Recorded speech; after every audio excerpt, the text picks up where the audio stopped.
is episode 484 of This Is Whole Life. Thought Ken was going to join me and sing the second verse of that song, but I don't know if I know it. I was just trying to figure out your new intro. It is the laughter next door, because before we started actually recording and before everybody showed up, Anderline and I were here, who is our special guest today. She's not a rookie. She's a veteran of the podcast many, many times. And we are talking about Connected this week, and Connected here at Whole Life Church in Orlando, where every week here on the podcast, we go a little bit deeper into the message. We had kind of a short message, but it was based around Connected. And so today, what we really want you to know, and maybe really want you to consider, is how are you connecting to your community, and what does that look like? And if you don't have something that maybe you have specifically in your usual order of business, I think we might have something for you, because Anderline, who is our Justice Ministries pastor, welcome, Anderline. Thank you. Good to be here. Tell me again, how many partners that we work with every day of the year? It's not just a one-time thing. Okay. So in our history, we have about 106 partners. And in fact, I've discovered 5 more. So really it's 111 partners. Ooh. In the last... Did you say that's over the last 5 or 6 years? In the last 5 or 6 years. Yeah. Wow. Yeah. And in the recent years of working actively differently through collaboration, through shared resources, we have actively 20 partners that we work every single year with. Shared resources. Mm-hmm. That sounds like a collaboration. It sounds like a partnership. Mm-hmm. How do we share resources with partners? How does that work? Oh, great question. The way that it works is that we find nonprofits that we know are doing amazing work in our community. We visit them, we talk to them, we look at what they're doing well, what they're not doing well. And then as our Justice Ministries team and board, we think about whether or not this is a passion or a space that we can step into. And based on, knowing what our church is all about, what our culture is all about, what our values are all about, we will then choose partners that come alongside who we are as a church, but also what the community needs. Mm-hmm. Intentionality. And then in that way, what we do is if there's anybody in the community that needs assistance, they will either refer them to us to see if we can help, or we refer back to them to see if they can help. And that way, no one is missed in the gap of services. Would it be fair to say something like wraparound services? Is that a good word for that? That's a good word for it. Wraparound services is the best way to call it. So how many people would you say that we have reach out to the church for assistance in one form or another on a maybe monthly basis? Well, I can tell you this year alone, we've reached in the first 9 months of this calendar year. Okay. We've reached 55 families. And we would, out of that 55, we've served 50, and 4 were referred back to our community partners. So we provide assistance to 50 families, and there are another 4 that we said, okay, our partners are in a better position to actually provide services. Mm-hmm. So it wasn't that these people just had nothing happen for them. It was that we referred them to somebody else. And I know you said that those are families that we've helped, right? Those are the ones we've actually helped. And we have, I think you said Saturday night, we have another 12. Another 12 remaining at that least still needs our assistance. So far this year, we've had about 65-ish families that have kind of reached out to us looking for assistance. Correct. Can you kind of put a dollars and cents figure on what that looks like for Whole Life when it comes to providing assistance? In terms of total amount we've spent? Sure. Oh, man. The last figure that I counted without the 12 that are remaining for assistance is about $65,000 of assistance going out to our community. And that doesn't include what our partners do to assist them as well? That does not include what our partners does to assist them. Wow. When you say assistance, what can that all entail? Because sometimes I feel like when someone's like, I love this organization because they, when I needed assistance, they stepped in, and then they move on to the next piece. And I'm like, well, I mean, who comes, and what are the needs that we're finding that families need from us? Well, we serve a population that's called the working poor, or in common non-layman's term is the Alice population.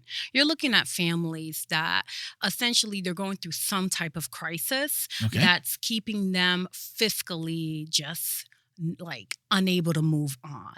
So sometimes it's, I can't pay my rent because I got medically sick. Other times it's like, I'm about to be homeless because I went through a divorce. We've had those who are looking to transition back into housing. They've done all that they can. They have a job, but they need assistance in terms of putting down a down payment. So it's a full gamut. Sometimes it's, my child has just experienced a huge surgery and I can't afford, food for this year. Like they're working, but they're just essentially one crisis away from losing it all. And Anderline, for a lot of them, it's actually, I would say, one of the biggest crises that can hit a family that's just right on the border is their vehicle. Yes. Yeah. Because, what may seem for some to be a very easy fix, like a tire that in Orlando, right? I mean, we all know our tires wind up with things in them, right? But a tire going out can be literally the straw that breaks the camel's back, because you have to pay to get that tire fixed. You're away from work for a morning or whatever to get that taken care of. Your boss, you're not going to get paid for that time. Do you have enough money to have the tire replaced? And if you don't have transportation, now you can't get to work. And so I think one of the people, we partner with another Adventist church here, Markham Woods, that has a wonderful program for families that are having transportation issues. And again, and that's kind of one of the things I actually wanted to want to make sure that people understand. When people approach the church, Anderline, do we just write a check? Is that No. I mean, you just call up and say, my car's not working. And we say, how much is it going to cost? And they say, it's going to cost $3,000. We're like, sure, let's write a check for that. How does it work when somebody is needing assistance? Yeah. So they go through an application process. And in the application process, we ask about 15 questions. And the reason we have that level of extensive questioning is because we want to make sure that we're the right fit for them. Like, if I give you one-time assistance, but then you have 3 other needs, it doesn't make sense for us to be the person that you go to. We often try to refer people out to find resources that are going to actually meet the needs that they have. And so once they complete an application, we go through an interview process. And then from there, we make a determination as a board and as a team whether or not this is something that would be beneficial to the family. We don't want to create a way of saying, be a dependency on us. We want them to be self-sufficient and be able to, with this assistance, really fully step into what their next step of stability will be. So this is really, when we provide assistance, and Anderline, you and I have talked about this a lot, and this has been a big deal for your Justice Ministries board, for myself. I want to help people. I want to help people, but a lot of times that looks like a Band-Aid on a gaping wound, and you're not really solving the issue. Correct.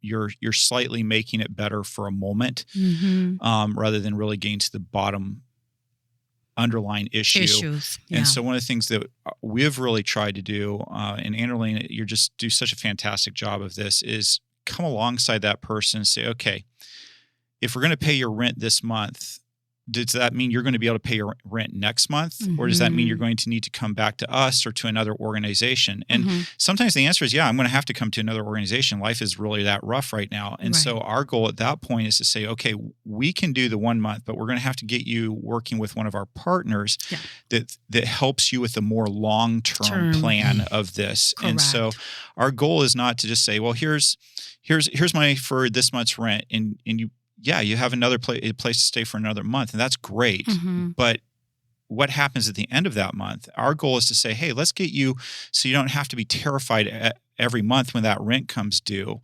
And for anybody who's been in that position where you don't know how you're going to pay the bills, and I think a lot of people have been in that position. Yeah. A lot of people have been there where you're just like, I don't know how I am going to do this next thing. Right. A lot of times you really are looking for somebody who can help you figure out, because it's kind of this fog of war. You're just trying to survive. You're just like, I just need to get to work. I need to figure out how to pay this bill. And you're just so overwhelmed that you can't think 3 or 4 steps ahead, which is what you've got to do to get yourself out of that position. So what happens, and what I'm very proud of Anderline and our Justice Ministries team for, is that's where they come in. They're like, of course you can't. I mean, you're just trying to survive. Of course you're having a hard time.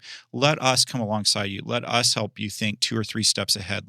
Let us work with you so that can happen. And not everybody's willing to allow you to do that. Yeah. And so sometimes we're not able to help because somebody says, no, I don't, if you're not going to give me that money for the rent, I don't want, I don't want to do the other things. And our answer is, man, we want to help. And you're going to have to also be willing to work a process that's going to ensure that you have long-term viability as opposed to a short-term fix. Yeah. I want to give you guys a quick story that I just figured out this past week. We had a single mom who needed assistance, and she applied. She was already employed, but she was underemployed, meaning she wasn't making enough funds to meet her basic needs.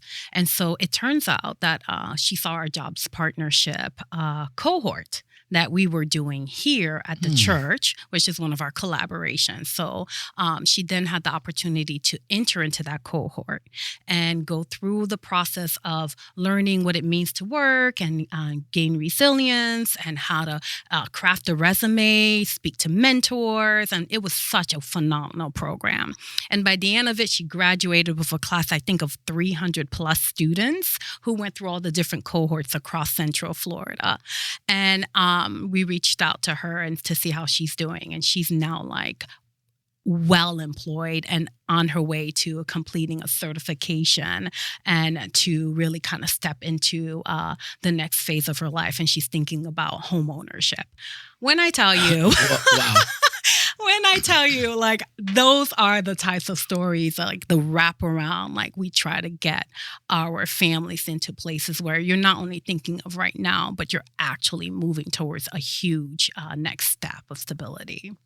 Well, I like that because you end up, when it initially sounds sometimes like, well, like Ken said, we can't really help you if you're not willing to maybe help us take that next step. And it's like, oh man, that kind of hits in the heart, especially when you're maybe standing in front of that person and you see the need, you see the just being worn down from all of the things that you've been having to deal with. And like, I can't think that far ahead because I don't have the brain power. I don't have the will right now to do that. But then when you put it in that context where, look, we do have some really good pieces.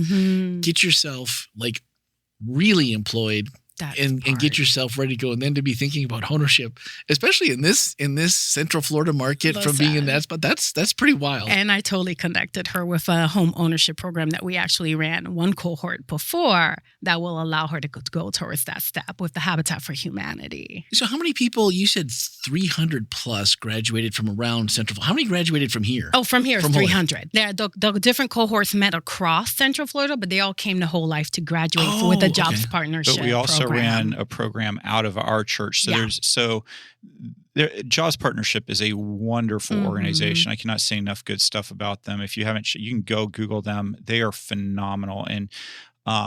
And so they have a lot of different places to give people a lot of different options on where they could meet and be a part of it. And WholeLife we are one of those places, but we also hosted their graduation for all the different sites. That was a pretty cool program. That was a cool program. It was an amazing program. Yeah. And I want to talk about Family Promise for a minute too, because that's really been WholeLife's focus, is keeping people from becoming unsheltered, losing their home. That's been a big focus for us. And Anderline, you said that these 50 families, that probably most of them, without the assistance and the wraparound that WholeLife was able to help provide Mm-hmm. potentially could have found themselves without a home. But we also have some partners that we work with as well that are working with people who are unsheltered or need a place. And Family Promise is one of those. And for me, this is one of the just another really cool partner because they really do a fantastic job of taking people who have had some really unfortunate things happen in their lives and have found themselves unsheltered, but they're willing. They want to do their part. They want to make it happen, and so they help them get be able to save up to get into a rental and the ways they do that is that there are a number of different churches and maybe some other organizations that are willing to allow 3 to 4 families generally to stay in their church for a week. And so I think about 3 or 4 times a year here at WholeLife, we have 3 to 4 families that are working towards getting themselves into a home. They stay with us for a week. We provide a place for them. And we've just got some of the coolest feedback from some of those people. Anderline, you want to talk about that? Because we have the best volunteers here at WholeLife. I mean, the 2 stories that we recently heard was of the 2, the husband and the child. They just lost a mom and the wife, and he was so sad to be back in this position. And he sent us such a beautiful letter saying thank you. Without WholeLife, he didn't know if he was going to make it through the first week of being part of this sheltering program again. And he was, the director of the sheltering program said to us, he's such a quiet person. We didn't know if we were going to get through to him. But to know that now he's voicing his opinion so clearly and loudly, she's like, we don't know what WholeLife does, but thank you so much for that. We're finally getting down to the core of what's going on with him. And they're able to even support him more even now. Like another one was a young girl. She's like, this is my favorite. She's like, they were so kind and helpful to me. And she's like, when do I go back to Hotel WholeLife? Hotel WholeLife. Hotel WholeLife. I love it. She loved the space. They the kids come here. They love the space. And we have the best volunteers, right? And we do. Oh man, our volunteers spend so much time. We offer an after-school program to sit down and help the families with schooling and homeworks and crafting, while the parents get to sit down and have adult conversation. And so this is kind of like the most holistic and wraparound program that they get to be a part of here, that they don't see in other places. Shout out to Sheila, Sheila Spragan, the best. Sheila coordinates all of it, and so that's why I want to shout out to her. And it's a big deal because to make it happen, I think you have to have. How many volunteers would you say that we have to for a week? It's over 20, I would say. No, you're looking at least 50 to 60 volunteers. There's those who do the shopping, then you have the cleanup, and then you have the making meals, laundry. It takes a lot more. So Sheila, shout out to you. Thank you for that beautiful ministry that she's really been engaged with so much in the time that I've been here. I don't know how much further back it goes, but I think we have 25 years with them. That's actually. Awesome. Yeah. And you think about how many families that means that we were a small part of helping them be restored to wholeness, really, and to having that sense. If you've ever been in a position where you don't have a home, like our family went through it in a way that deserves absolutely no pity. But we had sold a home and had to wait for about a month to move into a new home. So not a big deal, right? I mean, as far as like we had a place we knew we were going to be headed, but we had to live with friends for a month. And, thanks to those friends, they're amazing friends, but it felt so like I knew I had a place to be going. So that's not the sense of what's going to happen. How am I going to find a place? I knew where I was headed, and I still felt so disoriented and like I felt bad for imposing on our friends. And I felt like, and I also felt like, where do I go at the end of the day. Yeah.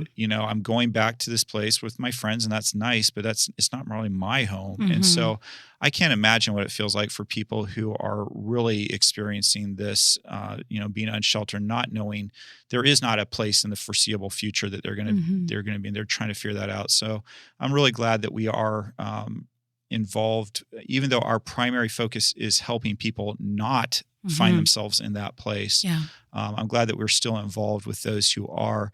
And Anderline, you told me a statistic, and I don't know if you can pull it up off the top of your head, but to get somebody moved out of being unsheltered into an apartment, it costs a certain amount of money, but to keep somebody from becoming unsheltered costs a different. Do you remember that? Sure. Yeah. Stat? Honestly, and this is as of 2022, a health assessment. So I'm pretty sure the facts and figures have changed since. But in 2022, the results were over $33,000 to get someone back into housing versus the $1,500 to keep them in housing. That's wild. So that's one of the reasons why WholeLife has shifted its attention to working with the ALICE population, which is an acronym which I can never remember. But I always think Alice in Wonderland, but I know that's not right. Anderline always says don't call it the working poor, but since I heard her do it a little earlier, but it is our focus has changed to people who are just a gentle nudge away from becoming unsheltered, and because think about it, if we can invest $1,500 in that, think about how much that saves society. And I think $30,000 is a small. I think it's an underestimate of what it actually costs in the society as a whole when we have these things happen. So if you can, you don't have to be a big math major to figure out that's a small investment. And so anyway, I love that about where we're at, what we're focusing on as a church. And we had a lot, this was just such a fun Sabbath for doing good, and just seeing and celebrating all the good things that we are doing. Those 20 partners, we just partner with the coolest people. They're just the most amazing people out there. And World Vision was another fun one. I got to be a part of their fun run, and I think we had 50 to 60 people that did that. And I think it was hard to not feel a little bit like just what's the right word that I'm looking for? Just a little bit in awe as you think, okay, for every person that I see coming across this fun run finish line, that is a person that because of that sponsorship, because that person did that fun 6K walk, or close to 6K, we'll say, they did that 6K walk. There's another person in the world who will never have to have a long walk to get water. In other words, for every person that did this walk, there's one person in the world who will have clean water for the rest of their life, clean and close. And that's a big deal. That's a huge deal. Thanks to everybody who did that fun walk or log or run or whatever it was. Stroll. That you did. Yeah, stroll. Well, and the cool part about that was we got there, I don't know, I think we got there just after 6 a.m. And I met 3 run clubs in the parking lot. And they're like, what are you doing? Yeah. What are you setting up? And it's like, well, we're setting up this, 6K. Really? What for? So I started to tell them, and they're like, oh man, I wish we had known our club is coming, but they want to run, before it gets too hot. And they're like, but if only we had known, and they're like, that is the coolest thing ever. I'm like, well, you don't have to actually walk it. You could just go register. And I'm like, and that would still do the same and your thing. run counts. That's right. And maybe next time we need to take one of our little tap buttons with us. And well, and I was thinking, like, if we do that next year, maybe we can put some stuff out at Jason's Valley where the race was, because I think there were people that they're just like, I've never, like, they run all the time. They run races, and it's for this association, that association, and sometimes it's for a good cause, but mostly it's just like, hey, it's a group of runners getting together. They know there's pizza and whatever at the end, and hey, we're going to get our medal and our t-shirt, so hey, we're going to go run. That's right. But when they were like, what do you mean people get clean water? And so we kind of went through it. And so they were really impressed. Like they were like, I would love to be a part of this. And one lady started texting her group and they were like, nah, we're going to run. She's like, I guess we're going to run early. And I'm like, well, it's okay. Maybe next time. Absolutely. I love the fact that, another thing that came out of this story time is that we had Cards for Warriors happening this Explain what that is really quick. Oh, sure. So Cards for Warrior is you're writing encouragement cards to people who are experiencing chronic illness. And so they've requested to receive these words of encouragement from anyone who would like to send it to them. So it's either for the person experiencing the chronic illness themselves, the caregiver, and even siblings as well. So it goes to the whole entire wraparound again family.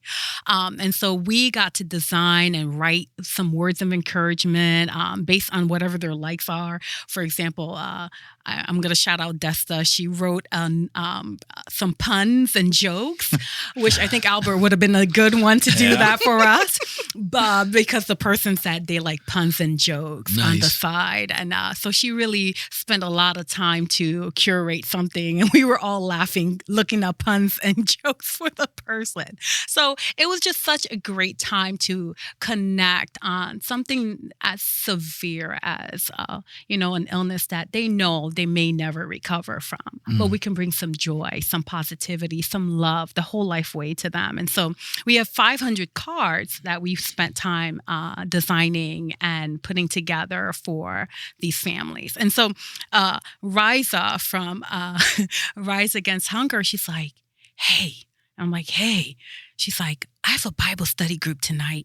Can I take some cards to design for this for families? And I was like, absolutely. Yeah. So she ended up taking about 50 cards to design for us and bring back. And it's the synergy of, for example, Rise Against Hunger rep and us doing Cards for Warriors. She's like, I've never heard of this. And those type of God moments where people are coming together to do something so impactful. To me, that was such a cool moment. And so I love that so much. And something you wouldn't expect necessarily. You wouldn't expect it, yeah. I'm gonna say that this was probably the chillest vibe we've had for Connected, where we know it's a big event and we know there's a ton of planning that goes in from your part, your team, putting everything together, trying to organize where's everybody going to be, how are they going to get there, what time should they be there, make sure that they've got the supplies and the cards and the packing supplies for Rise Against Hunger. We've got, things for the race that we have set up and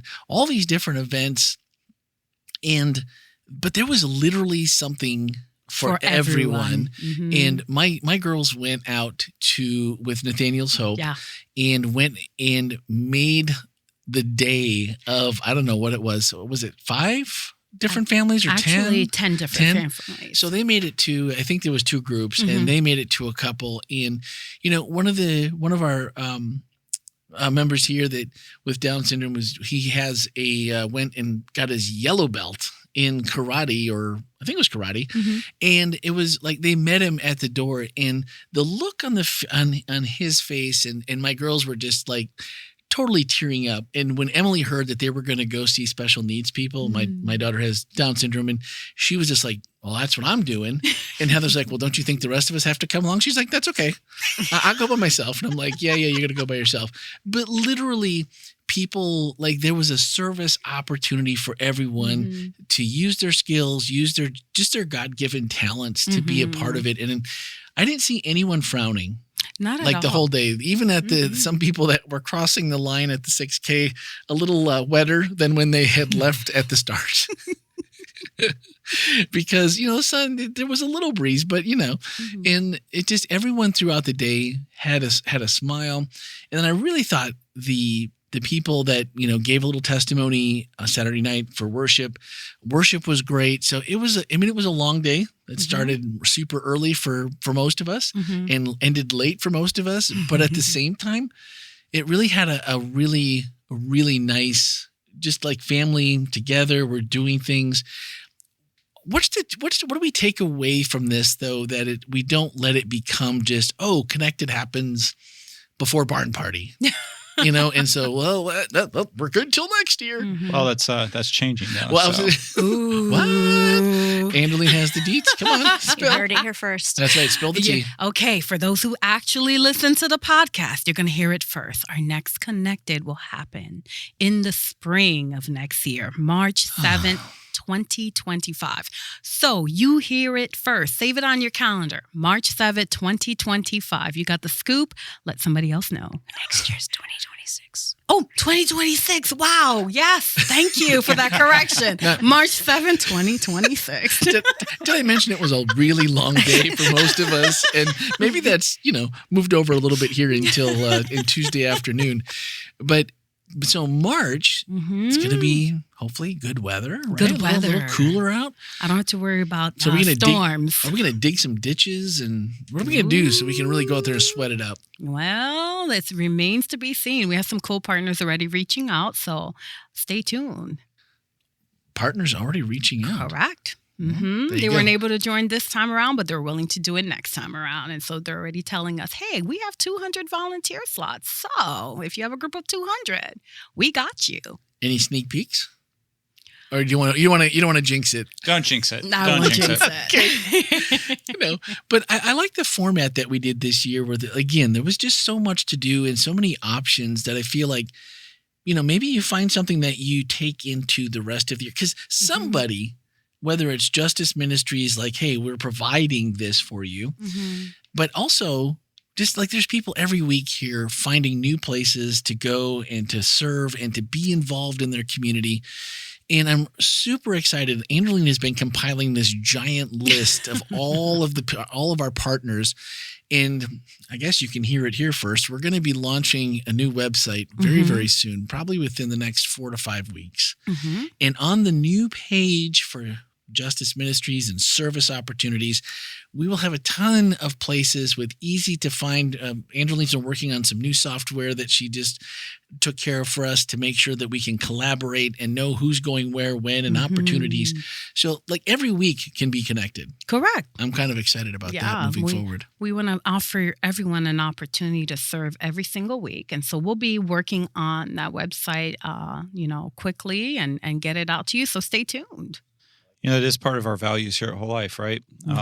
Currently, the word participation is one of our values, and with the recommended update to our values, the new word would be involved, which is similar, but being involved, that's a big deal to us here at WholeLife. We want you to find a place where you can give back, not just financially, but you can maybe invest your time into something, and it can look like a lot of different things for a lot of different people. Yeah. We all have areas of strength for us, areas that we enjoy, things we don't enjoy.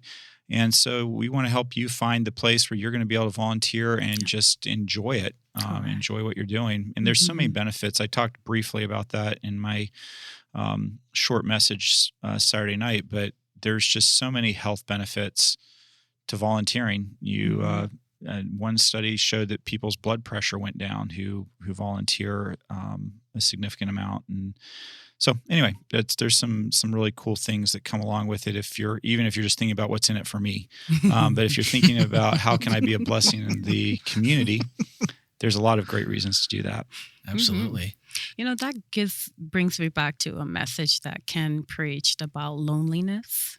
Ooh. Remember that message? Yeah. Yeah. And for me, I feel like every month we get an opportunity to break that cycle of every week, actually, we get to break that cycle of loneliness. But if you're looking to form small groups and small ways of breaking that cycle with a friend, with community members, service is such a great opportunity to be involved, even if you're an introvert and you don't want to be around too many people. There are opportunities for each person to truly break that cycle.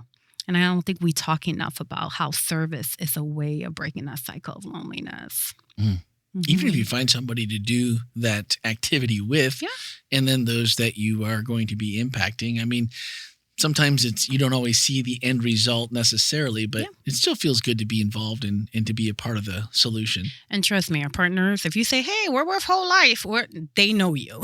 And they'll make sure you get connected with a group that's going to help you learn how to volunteer and engage. And so it's an easy way to make friends, I think. And most of the people that you're going to volunteer with that are partners with us do have a process that you're going to need to go through to volunteer with them. And you might think, well, why can't I just walk in and do it? Well, because a lot of these different places, there's safety issues you need to be aware of. There's things that you need to know to wear, not to wear things. So there's usually a little bit of a process that you'll have to go through, but it's really worth the time. And Anderline, you've been arranging every month for the staff to go to one of our partners and volunteer for a couple hours. And we have to fill out those forms and go through some of the volunteer trainings as well for that. And for me, I've actually started looking forward to it because usually during that training, you find out more about the organization. You're like, I had no idea you did all of that. I didn't understand what the Mustard Seed did here in town before we went and volunteered for them. They're a fabulous organization that helps families whose homes have burned down be able to put furniture into their new home because they've lost their old furniture. And I think they help even people who are in need of furniture. I think it doesn't have to just be a house fire, right? Yeah. And then the other cool thing that I didn't know about them is that if you have a mattress, that you're trying, you've had that mattress for a while and you want to get rid of it, they'll take it. And I can't remember how many it's a lot of pounds of waste they keep out of the landfill because they recycle the mattresses. We had the opportunity to tear apart a bunch of mattresses. I did not realize how sturdy some mattresses are and how not sturdy other ones are. What is it? Unless they're paid partners, we won't name them. We won't name names, but it was actually sponsor this podcast, and we will name you. It was somewhat cathartic to be tearing apart those mattresses. So it was really cool. It all gets recycled, and they keep a lot of that out of the landfill, which is a really good thing. Well, and even something like the Humane Society of Seminole Animal Services. Yeah, when we visited there, you think about that. Oh, someone's got to feed the dog. Someone got to clean the pens. They got to do this, but it's like someone's got to wash the doggy bowl. Someone's got to sweep up and keep the place looking good so that people can actually do their jobs. There's laundry to do And my favorite was shredding papers because apparently all these forms have to be shredded after a certain number of years. So I enjoy that. That's the thing. I like shredding papers. Don't assume that to Ken's point, everything that they do. Because there might be an opportunity, like if the place is closed, you're like, but what do I don't even like animals. Yeah. But you don't have to work with the animals there. You can go and help them. There's a ton of stuff you can do. So any of the opportunities, just look a little bit deeper because it might be something that you can actually do that would be super meaningful for them. When we helped out Habitat for Humanity, I always picture that you had to go kind of pound nails and do something like that. We actually did the priming for these playhouses that they were going to install. I don't know where they were going to put them in, but it was really.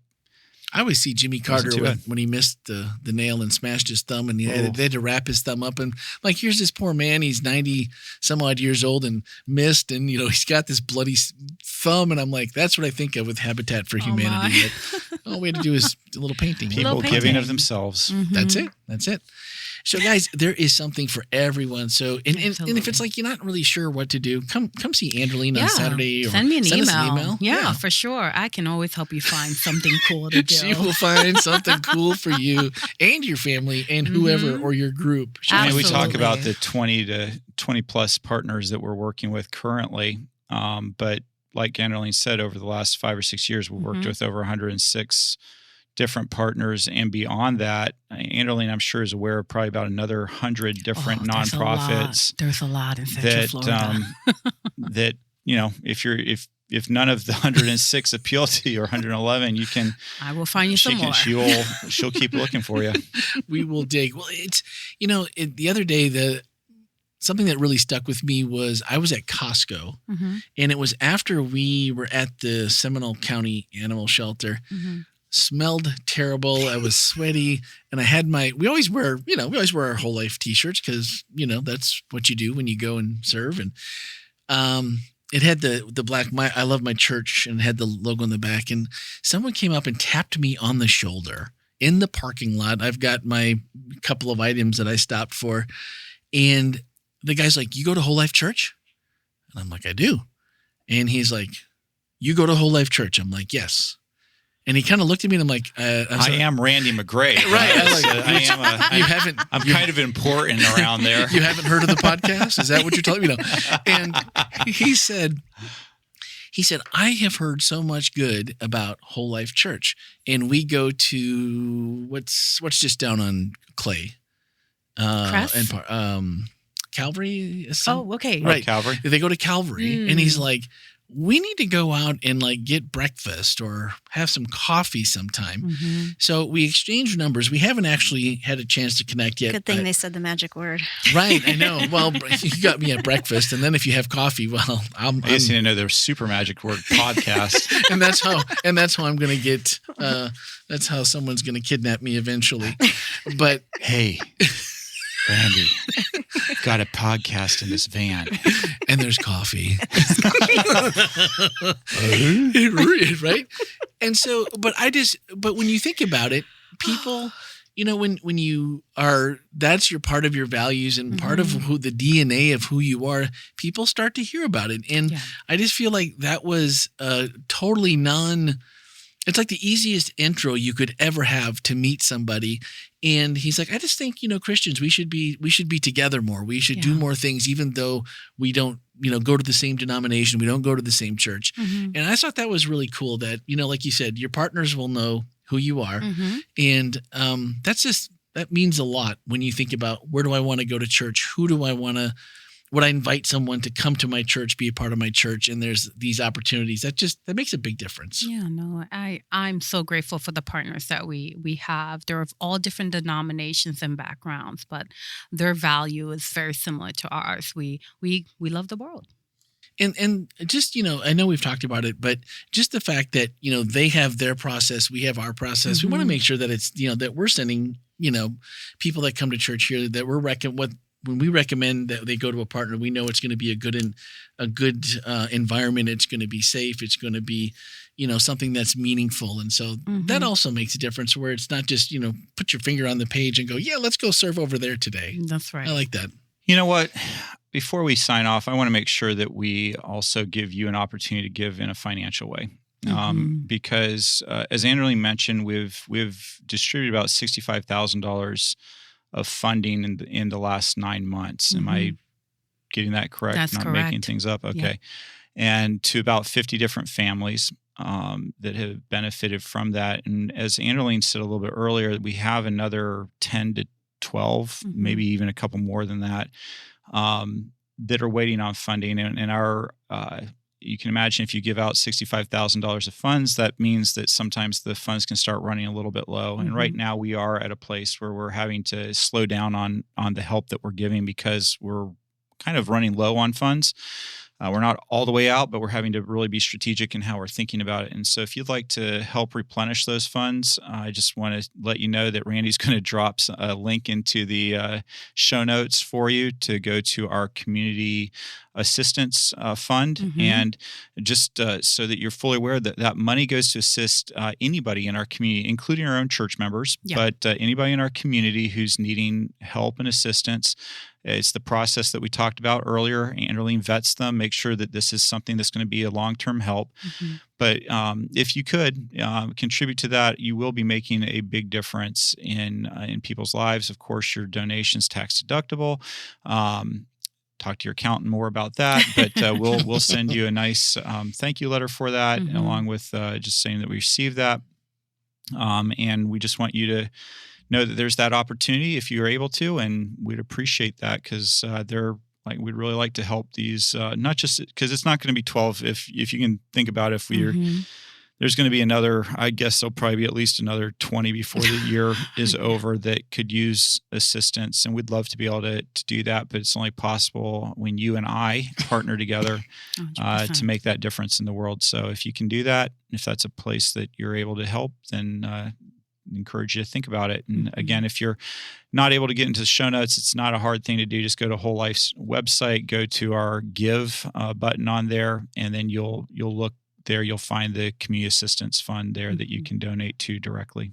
And all the money that goes there goes specifically for what we just talked about. Mm-hmm. Excellent.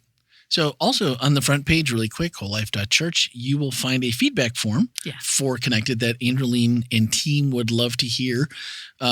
Everything you loved, if there was things you think could be improved or things you could think of for next year that we haven't thought about yet, whatever it is, please give us your feedback and also how you heard about Connected. So, and also on the front page, you'll find for Amplify 2036 that we had our town hall a couple weeks ago, and there's also a feedback form there.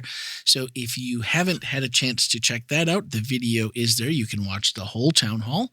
The link you'll find on the front page and the link for feedback. So if you would take a few moments, we'd really appreciate your feedback in both of those.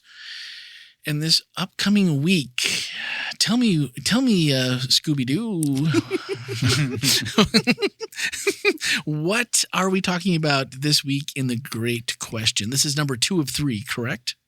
Melanie? So the question, unless Melanie, you remember it? Because I can tell, I remember what it is, but Go for it, Ken. But you have You been got so it? quiet during this. I want people to know you're here. Enjoying being in the presence of all this greatness. So, no, go for it. We're so happy to have you And here. that's Anderline. why we love Melanie right there. That's really why. So the question was based off of Romans 13, where it says that we're to submit to authorities, that all authority here on earth has been set up by God, and Paul is speaking there. And so the person said, so what happens when the authority is not worth following, or when they are in a asking us to do things we shouldn't? How do we relate to that? How do we relate to that based on what what Romans 13 says? So that's the gist of what. And did I get that pretty much right, Melanie? Yep, pretty close. Okay, because I spent most of my morning working on that, so it'd be a shame if I was headed in the wrong direction. On Tuesday. Yeah. That's not a good idea. So how you feeling? How you feeling his chances are? I don't know. You know, I feel like he's going to do well. Yeah? I've got a good Is this feeling gonna about be this. another- Melanie's my hype person, so Yeah. That's like, awesome. See if me it in the isn't back good- with pom-poms. if it isn't good on Friday morning, she'll make sure it turns around before I show up on Saturday. Or we'll create a quick exit strategy for him. If the fire alarm goes off at All 12:25, I know is I've got this sermon, and then I think I have one more, One and then more. great questions will be over for another year, and then we will have Youth Sabbath, and then I am super excited that Miss Dr. Melanie Bachman, What? PhD, How come I didn't know this? will be doing how many part series did we finally get? Did we settle on? 3. Wow. I tried to get 4, folks, and she wanted 2, so we settled on 3. I was going to say, what's up, Doc? What are we talking about? Or no, it's right. You're not going to tell us, are you? Well, I'll tell you what the series is about. Oh. Jesus and justice. Ooh. That got it. There's feathers. Have feathers will ruffle. And I expect Ken to be in the back with pom-poms. So. Well, I would expect Ken in the back with a big giant timer. you know it. I know it. Don't. The thing about Melanie is, though, the not fun part for me is she will be done right on time, because Yes, she will manuscript it and be sure that she hits her marks. Yep. Well, I'm excited for that. Mm-hmm. It's been a while. So what is that? So for those who are like, what does that mean? Jesus and justice. Where are you going with that? Yeah, you're going to have to come and find Yeah, out. you're gonna Okay. come and find out. I'm not Which going to means- give that much Which away. means she hasn't figured it out either yet. So. Actually, I think she has. We've had a few conversations. That's right. Anderline got a little little sneak taste. peek. Yeah. There's Okay. something I'm working on that I'm trying to figure out. So. And I'll have to say, it's going to be good. well, of course, but it's been a while. Like your first, you did 3. I think last I time, preached didn't you? back in February, and then the year before that, I don't think I did any. And then the year before that, I did A short another series. 3-part series. That's it. Dun. All right, guys, have a great week and thanks for listening.